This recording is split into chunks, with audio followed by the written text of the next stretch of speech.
we've had a lot of really lovely feedback about the report this year. People just commenting like how stunning it is, and how engaging they're finding it. When it comes to going digital, is it like the same amount of effort because you're producing the content and everything with that, where the bulk of the effort goes, or do you find it was like less work, same work, more work than going as a PDF?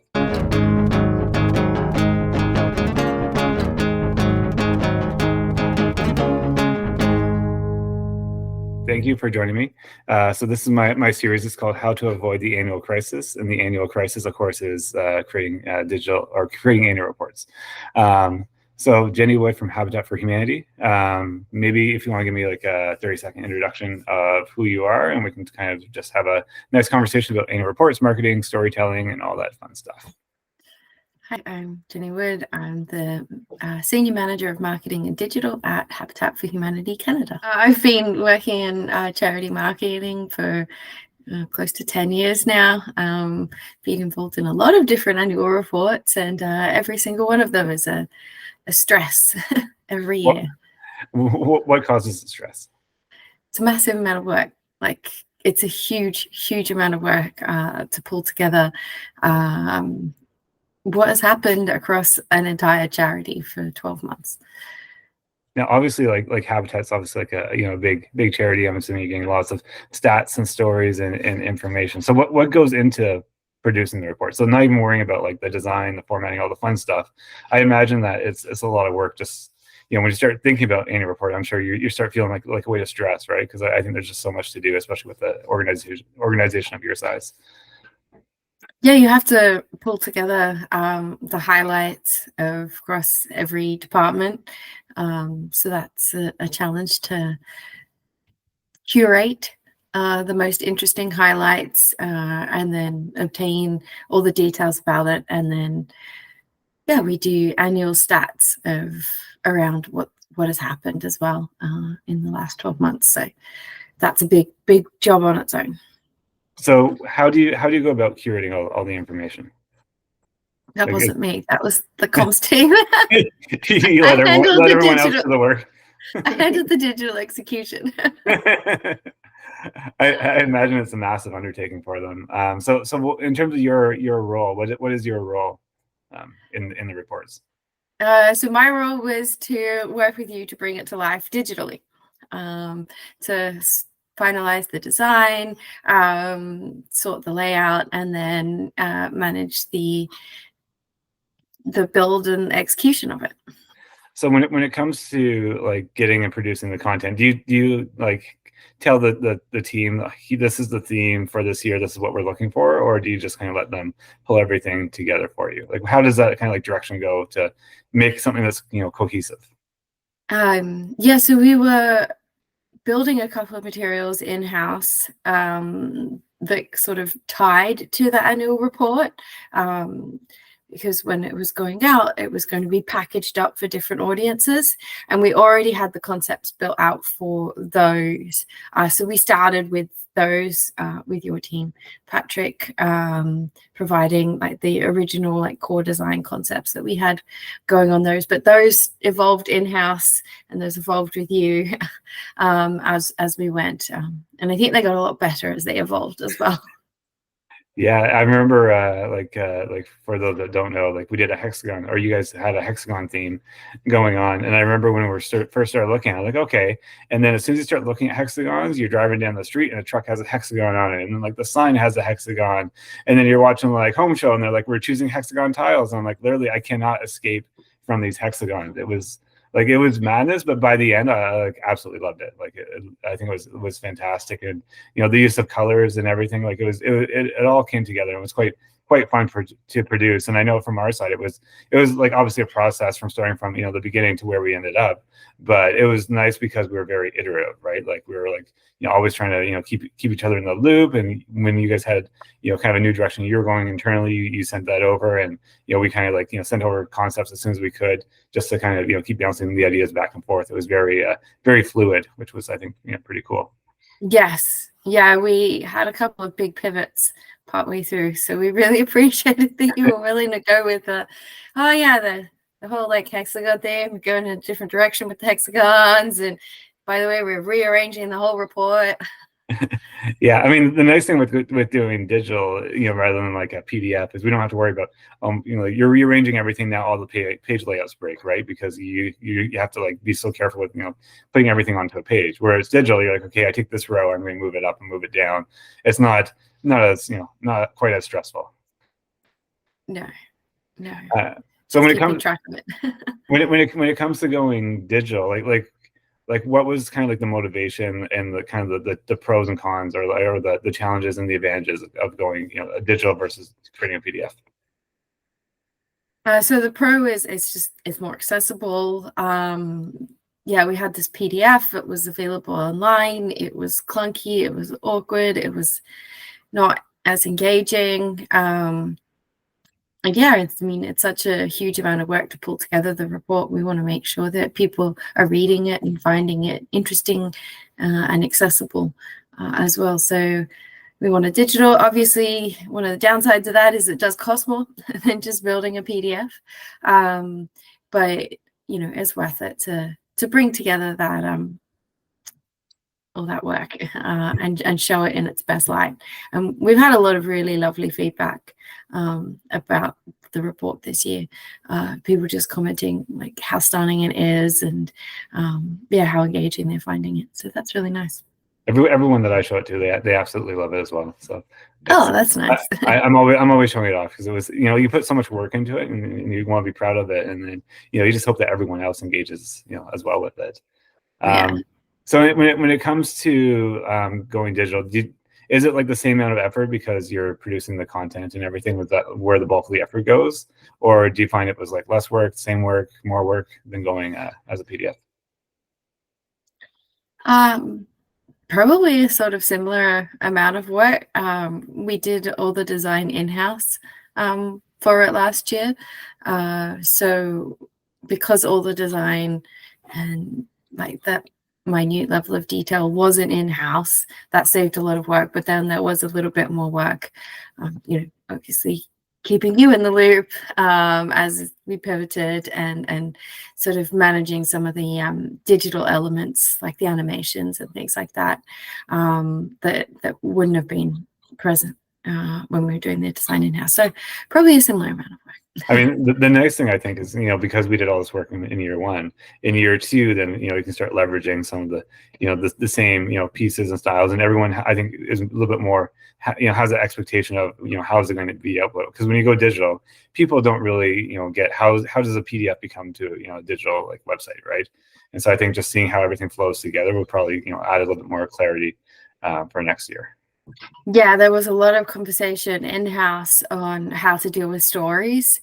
That was definitely a stress point, and something that was like a struggle to comprehend how to take a story in a PDF to, it's just going to be expandable, and like what gets expanded and how does the expansion work. And that one in particular was definitely an in-house point, but I think you guys just pulled it together exactly how I pictured it, and it was very smooth in the end. Everyone went, oh, that's what you meant.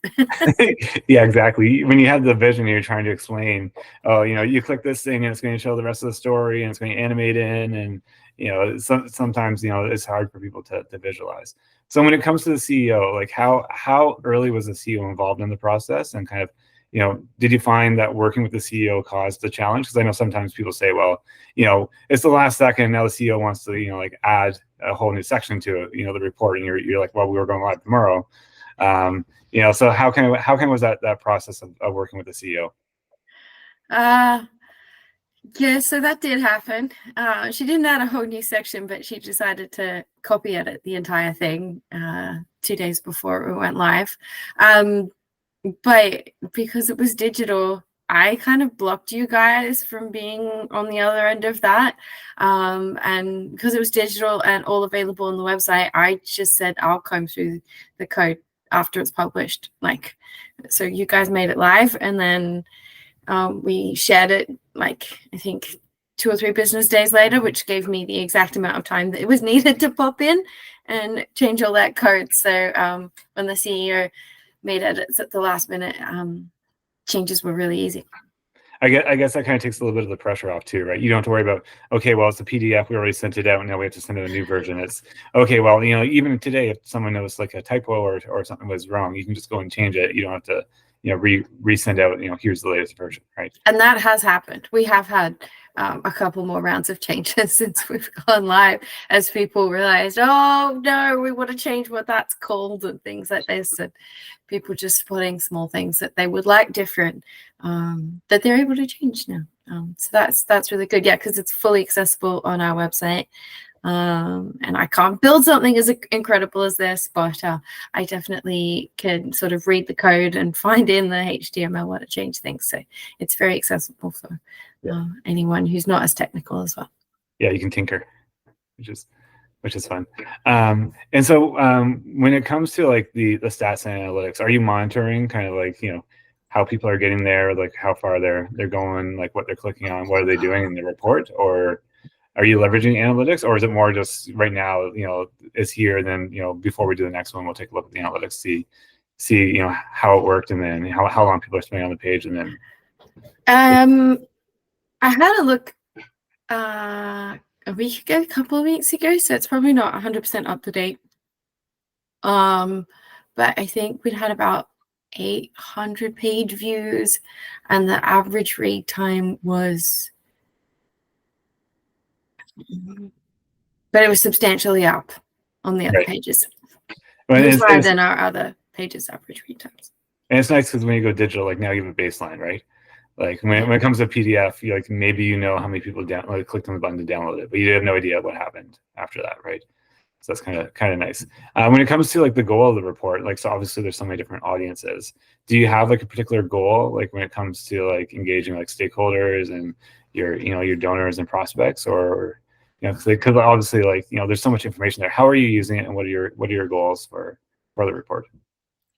Yeah, so the report this year was a little bit different to our usual annual reports in that we decided to split out the storytelling element from the legal requirement element. So we are required to produce a financial statement every year, and that usually goes out around now. But we sort of felt internally that it didn't, it was too late. No one really cared about what happened in 2023 by the time you get to like mid-May. And so we wanted to get it out in the first quarter.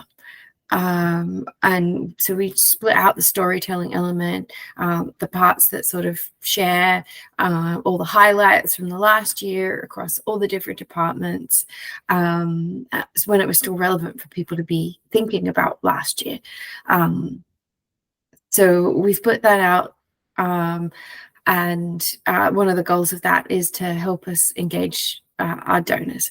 And so we sent this out with a custom report to all of our key corporate donors. And that's one of the key moments that we use to steward and thank and appreciate all of our corporate donors. And the feedback from the stewardship team has been strongly that this is a key reason why the corporates keep coming back year on year, is that we send them a custom report with all of this detailed level of storytelling in it.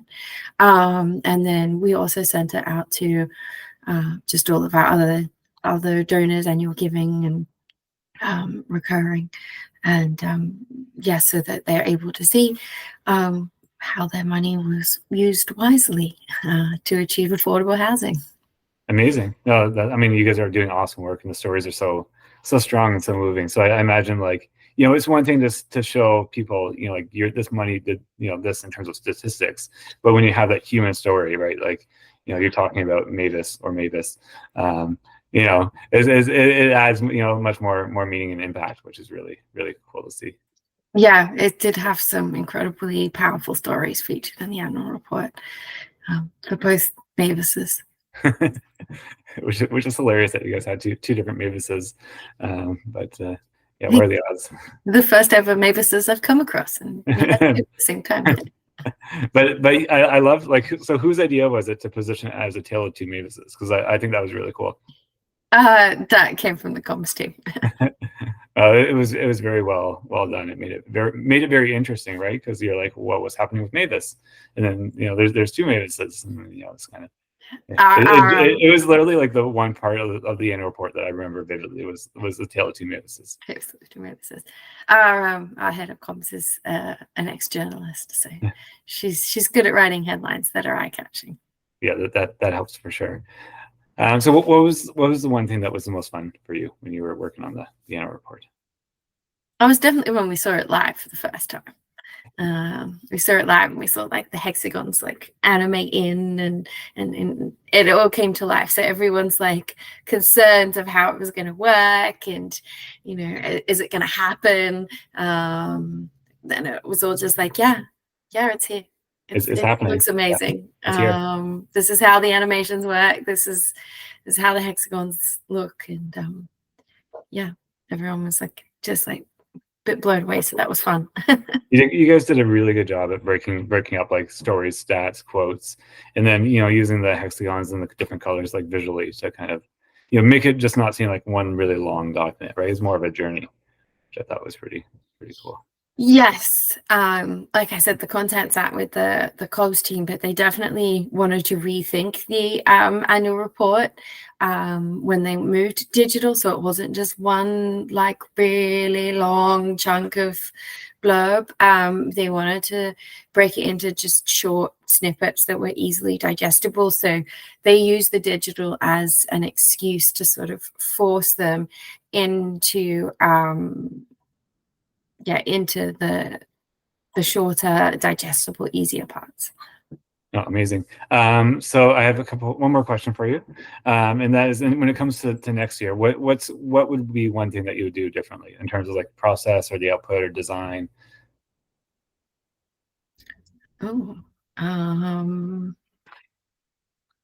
Manage the French translations earlier. I think would probably be a good one. Show it to the CEO for that final review a little bit earlier as well, because we sent it to her for the final review with the design layout in place just before we were going to go hit live, and there was a lot of changes that came from that. Yeah, that'd be a little stressful.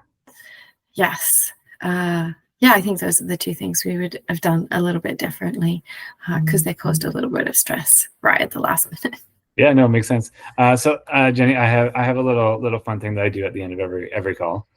So I always ask ChatGPT a question to ask you. So I basically give it a prompt, and the question I get back for you is, when it comes to creating a digital annual report, what advice would you give to someone, like if they were doing it for the first time?